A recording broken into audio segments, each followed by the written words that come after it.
Hello friends, आज की जो वीडियो है वो इसलिए है कि अच्छे टीचर बनने के राज, कि अच्छे टीचर बनने के क्या राज हैं और कैसे बने टीचर, कि हम जो टीचर हैं वो कैसे बन सकते हैं।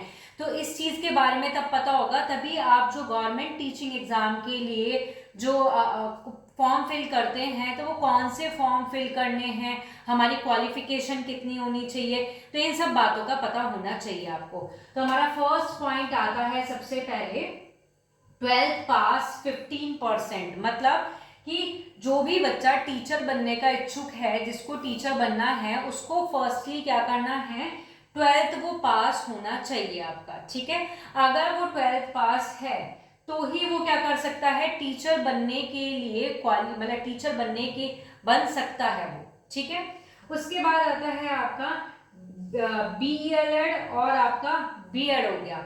आपको क्या है, 12th पास करने के बाद क्या है, आपको BELED या फिर आपको क्या है, BEd क्लियर करना होता है। ओके, और यहाँ अगर BEd की बात करते हैं तो ये वो आपकी होती है 2 ईयर की होती है। ठीक है, और अगर BELED की बात करते हैं तो ये 12th की डायरेक्ट क्या होती है, 12th के डायरेक्ट बाद में होती है, और जो आपकी कितनी होती है, 4 ईयर की होती है। ठीक है, 12th पास में 15 मार्क्स लाने हैं आपको।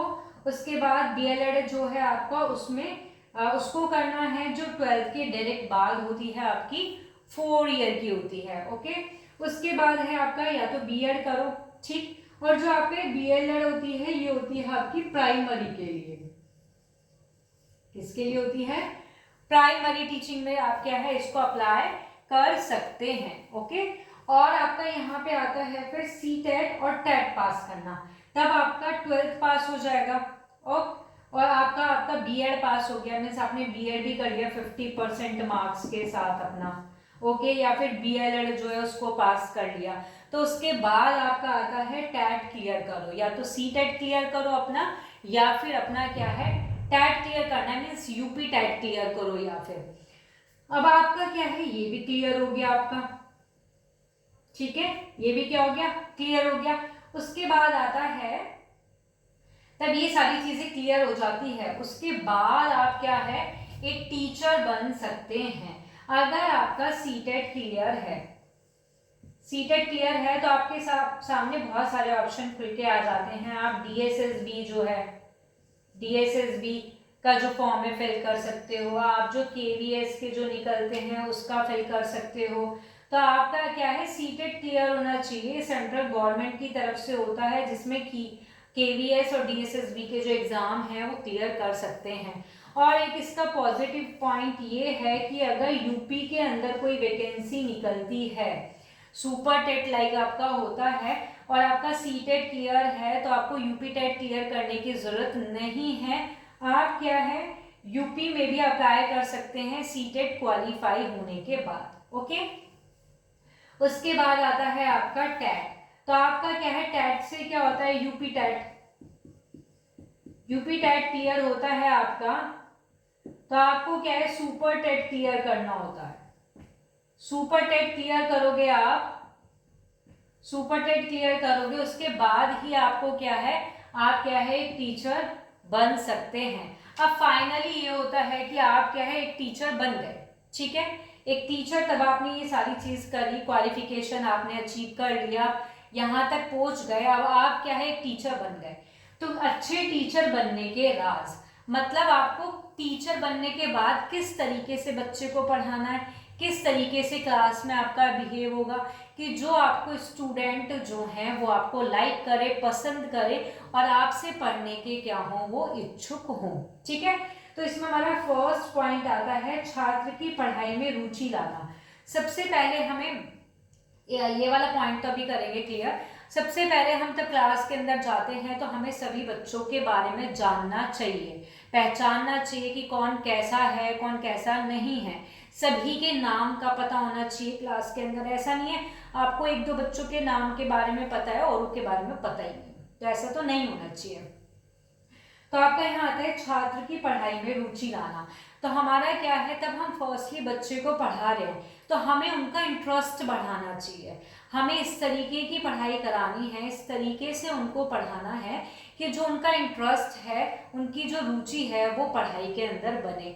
बच्चा इंटरेस्ट ले और इंटरेस्ट लेके अगर पढ़ेगा तो वो एक बहुत अच्छा शिक्षक के बहुत अच्छा क्या है, शिक्षार्थी कहलाएगा। सेकंड आता है कमजोर छात्र पर ध्यान देना। तो ऐसा नहीं है कि मोस्टली क्या होता है स्कूल में कि होता भी है, नहीं भी होता, टीचर के ऊपर डिपेंड होता है। लेकिन अगर आपको अच्छा टीचर बनना है तो आपके लिए है कि क्लास के अंदर जाते हो तो ये नहीं है कि जो बहुत इंटेलिजेंट बच्चा है, जिसका आईक्यू लेवल बहुत अच्छा है, तो आप उसी का नाम जानते हो, उसी से क्वेश्चंस कराते हो, उसी से बातचीत करते हो। तो ऐसा नहीं होना चाहिए बिल्कुल भी। आपका क्या है, सभी कमजोर जो छात्र हैं, जो क्लास में वीक हैं, आपको उन पे भी ध्यान देना है। ऐसा नहीं है कि आप अच्छे आईक्यू, अच्छे बुद्धिमत्ता वाले बच्चे की तरफ ही अट्रैक्टिव हों और उन्हीं पर ध्यान देके उन्हीं को आगे बढ़ाएं। हमारा मोटिव है जो कमजोर छात्र के, कमजोर वर्ग के जो बच्चे हैं, उनको हमें क्या करना है, उनको हमें पढ़ाई में अच्छा करना है। ठीक है। उसके बाद पॉइंट आता है आपका सभी छात्र से समान व्यवहार करना। तो हमारा क्या होता है कि जो टीचर है वो अच्छा टीचर तभी बन पाएगा तब क्लास के अंदर क्या है, आपका क्लास में क्या होता है, बच्चा किसी भी पृष्ठभूमि का हो आपका, ठीक है, किसी भी कैटेगरी का हो, किसी भी आईक्यू लेवल का हो, इनफैक्ट अगर विकलांग बच्चा है तो भी हमें क्या करना है, सबके साथ समान व्यवहार करना है।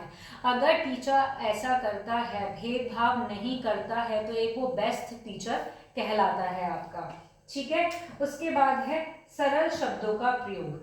हमें ऐसे शब्दों का प्रयोग करना चाहिए कि जो बच्चा है वो आसानी से उस चीज को समझ सके।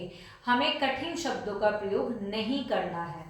उसके बाद आता है आपका छोटे बच्चे, कहानी और भ्रमण। मतलब अगर हम छोटे बच्चे को पढ़ा रहे हैं, ठीक है, अगर हम छोटे बच्चे को पढ़ाते हैं तो हमें किस तरीके से पढ़ाना चाहिए उनको, तो हमें क्या है, कहानी के माध्यम से।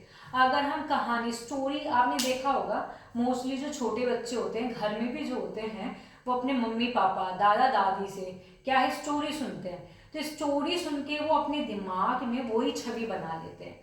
तो हमें छोटे बच्चे को इनफैक्ट कहानी के माध्यम से पढ़ाना चाहिए। अगर हम कहानी के माध्यम से उसको क्या है, पढ़ा रहे हैं, तो बच्चा उस चीज को क्या है, जल्दी से सीखता है। और जल्दी से अगर वो सीखेगा तो उसको सारी चीजें अच्छे से समझ आ जाएगी, वो अच्छा बच्चा कहलाएगा आपका। ठीक है। और भ्रमण के माध्यम से, अगर आपने मोस्टली देखा होगा कि अगर हम बच्चे को भ्रमण पे लेके जाते हैं, कहीं बाहर लेके जाते हैं, तो वो नई नई चीजों को देखता है। और यही भ्रमण का मतलब आपका क्या है, प्रत्यक्ष से है।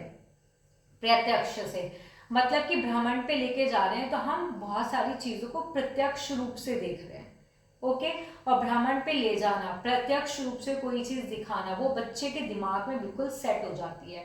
एक फॉर एग्जाम्पल अगर हम बात करते हैं, हम एप्पल की बात करते हैं, अगर यहाँ पे हम एप्पल की बात कर रहे हैं, ठीक है, हमने क्या करा, बच्चे को बताया कि एप्पल होता है वो रेड कलर का होता है, वो हमारे शरीर के लिए बेनिफिट होता है या समथिंग। या हमने एक और एग्जांपल लिया, हमने एक पेड़ के बारे में बताया, ठीक है, कि एक छोटा सा पेड़ है, उसको अगर हम पानी देते हैं तो वो बड़ा हो जाता है, उस पर फ्रूट्स लगते हैं, उनको हम खाते हैं। लेकिन यही चीज अगर बच्चे को क्या करें, बाहर भ्रमण पे ले जाए, वहां एक बीज लेके जाए या छोटा पौधा भी लेके जाए, बच्चे के हैंड से क्या है उसको बुआएं, उगाने के लिए उसको क्या करें कि चलो इसको यहाँ पे उगाते हैं और इसमें पानी डालते हैं और कुछ टाइम बाद फिर दोबारा भ्रमण पे ले जाएंगे तो दिखाओ कि वो कितना बड़ा हो गया और उस पर फ्रूट्स भी आ रहे हैं आपके। तो बच्चा क्या है, बच्चे के दिमाग में सेट हो जाता है कि हाँ भाई पौधा जो है, पौधे के अंदर पानी डालते हैं तो वो बड़ा होता है, ऐसे फ्रूट्स आते हैं, सनलाइट से होता है, इनकी लीव्स जो होती हैं वो ग्रीन होती हैं। ओरली बता दिया हमने, रेड कलर का होता है या जो एप्पल होता है, या लीफ जो है ग्रीन कलर की होती हैं, तो बच्चा कहेगा ओके। कुछ बच्चों को याद रहता है, कुछ को याद नहीं रहता। लेकिन अगर आप एप्पल्स उसको प्रत्यक्ष रूप से क्या कर रहे हैं, दिखा रहे हैं, दिखा के अगर उसको समझा रहे हैं, तो उसको वो चीज क्या है, याद रहेगी। और याद तब रहेगी तो वो क्या है अच्छे से क्या है उसको समझ पाएगा, उसको जानकारी मिल पाएगी। तो इन सभी पॉइंटों का अगर ध्यान देंगे तो हम एक टीचर बन सकते हैं, और टीचर बनने के बाद क्या है एक अच्छा टीचर भी हम इस तरीके से बन सकते हैं। Thank you.